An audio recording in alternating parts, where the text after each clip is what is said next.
Salut tout le monde! Aujourd'hui, on va plonger dans un voyage fascinant, au cœur de deux philosophies millénaires qui nous offrent des clés précieuses pour mieux gérer la douleur et évoluer personnellement. Imaginez pouvoir transformer les moments difficiles en véritables opportunités de croissance et de découverte intérieure. C'est exactement ce que propose le stoïcisme du philosophe Épictète et les enseignements profonds du bouddhisme. Ces deux approches, bien que venant de cultures très différentes, partagent des principes étonnamment complémentaires. Peut-être avez-vous déjà ressenti que la douleur et les épreuves sont inévitables, mais vous ne saviez pas comment les affronter de manière constructive, ou vous êtes-vous demandé comment atteindre un état de paix intérieure malgré les tumultes de la vie quotidienne. Eh bien, restez avec moi, car en explorant ensemble ces deux philosophies, nous découvrirons comment elles peuvent nous aider à non seulement accepter et transformer la douleur, mais aussi à trouver une sérénité durable et un sens profond à notre existence. Préparez-vous à découvrir comment les enseignements d'Épictète et du bouddhisme peuvent s'unir pour nous guider sur la voie de la résilience, de la paix intérieure et du développement personnel. Allons-y. 1. Accepter et transformer la douleur. Épictète. Pour Épictète, la douleur fait partie intégrante de la vie humaine. Plutôt que de la fuir ou de la combattre, il nous invite à l'accepter comme un élément naturel de notre existence. Accepter la douleur, selon lui, est le premier pas vers le renforcement de notre résilience mentale et notre paix intérieure. Épictète croit que ce qui compte n'est pas ce qui nous arrive, mais comment nous réagissons à ces événements. Bouddhisme. De son côté, le bouddhisme parle de dukkha, la souffrance inhérente à la condition humaine. Accepter cette souffrance et faire la paix avec elle est crucial pour diminuer son impact et la transformer en une force positive. Les enseignements bouddhistes suggèrent que reconnaître la souffrance sans s'y attacher permet de la transcender. 2. Écoute et empathie. Épictète. Épictète souligne l'importance d'écouter pour renforcer notre empathie. Il rappelle que nous avons 2 oreilles et une bouche pour écouter plus que nous ne parlons. Comprendre la douleur des autres nous aide à mieux gérer la nôtre.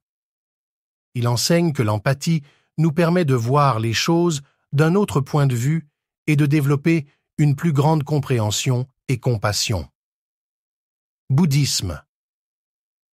Le bouddhisme prône l'écoute compatissante, qui consiste à comprendre les souffrances des autres et à y répondre avec compassion. Cela crée un lien profond d'empathie et soulage à la fois l'écoutant et le parlant. Cette pratique aide à renforcer notre connexion humaine et à atténuer la solitude. 3. Indépendance émotionnelle. Épictète nous conseille de ne pas laisser les pensées et les émotions des autres nous affecter. L'indépendance émotionnelle est cruciale pour préserver notre paix intérieure. Il nous encourage à cultiver un esprit fort et résilient qui ne se laisse pas facilement perturber par les influences extérieures. Bouddhisme. Le bouddhisme parle d'équilibre émotionnel, où l'on ne permet pas aux énergies négatives extérieures de perturber notre paix intérieure. La méditation et la pleine conscience aident à maintenir cet équilibre. Ces pratiques nous permettent de rester ancrés et centrés, indépendamment des turbulences extérieures. 4. Accepter le pire. Épictète. Accepter l'imprévisibilité de la vie et faire face au pire scénario renforce notre résilience mentale. Cela aide à accepter et à faire la paix avec la douleur. Épictète nous enseigne que se préparer au pire peut réduire l'anxiété et nous rendre plus robustes face aux défis. Bouddhisme. Le concept bouddhiste d'anicca, impermanence, nous enseigne que tout est en constante évolution et que rien n'est permanent. Cette prise de conscience nous aide à apprécier la vie et chaque moment. En acceptant la nature transitoire de toute chose, nous apprenons à ne pas nous attacher excessivement et à vivre plus sereinement.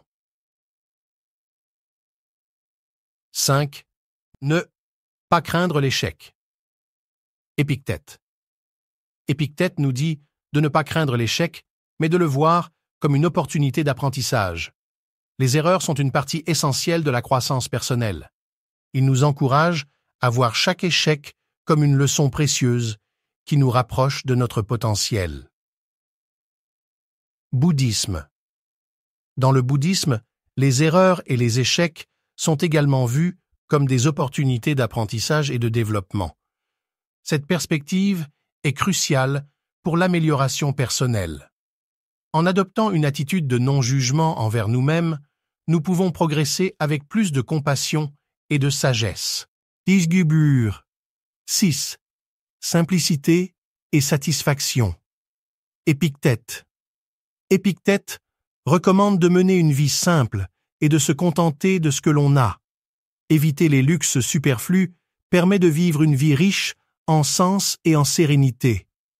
Il nous rappelle que la vraie richesse réside dans la satisfaction des besoins fondamentaux et dans l'appréciation des choses simples. Bouddhisme. Le bouddhisme enseigne que moins posséder, c'est être plus.